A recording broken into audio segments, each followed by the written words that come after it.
Okay, Dr. Ben Carson, real quickly, your thoughts.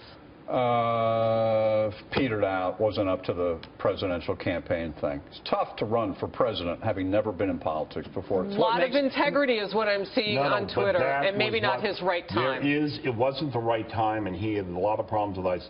But let me tell you, the fact that he was running as well as he was in the fall is another kind of outsider and a decency. And it appealed to many people. So you think that theme will come back? I think it should come back. The people want it. They want it. Let's get to the Democrats. Doug Schoen, I want to go to you first. I don't know if you heard your friend Hillary Clinton say this. She says they're getting closer and closer to wrapping up this whole email scandal, this pesky thing. I'm paraphrasing the pesky part. Well, the news of last week, as much as I am for Hillary Clinton and believe she's advantaged by Republican division, but the news of last week with Mr. Pagliano to have immunity, 3 aides to be interviewed and her potentially to be interviewed herself did not suggest to me that it's going to be wrapped up anytime in the next couple of months. Could run into May or June. And candidly, I think that it remains a serious problem for her, probably more serious than Bernie Sanders in terms of the nomination and election. Pat, how do you account for the crowds that are still coming out for Sanders? Because there is inside the Democratic Party, as tightly as it's being applied. Look, we have a corrupt system of superdelegates who are there to rig the system, the entire establishment. His message still resonates. We're about to go to a critical test for him. And that test is Michigan as it is for Trump. What is going to happen in a state where trade, well, I've got a survey coming out the end of this week about this. It's a major shock of how big an issue this is now represents the economy. Democrats in Michigan care deeply about it. Trump speaks to those people, so does Bernie Sanders. Right.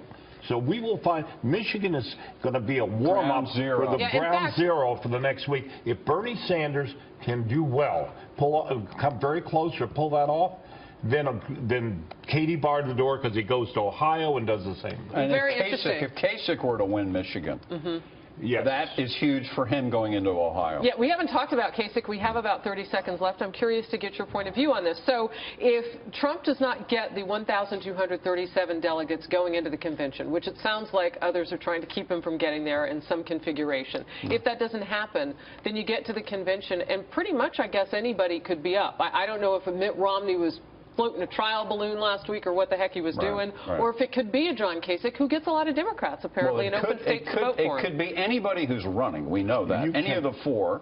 But they can change the rules and shoehorn someone in if they try to. You cannot take someone who isn't winning and hand them the nomination, number one, without blowing the party clean up. Secondly, it is in Donald Trump's hands. If he moves this campaign, we were talking about Ted Cruz, the ideological argument is a weaker argument in the insurgency than is the populism, is the big thing of American decline, of an establishment that's caused 68% of the people to think that we're falling apart in America. He has the bigger message. Question, is he going to get to it? And he's at a moment of great evolutionary change. I want to get this tweet in. Francine Alba, both sides are knee-deep in compromise, which is why Trump is winning. Right or wrong, it is the reason.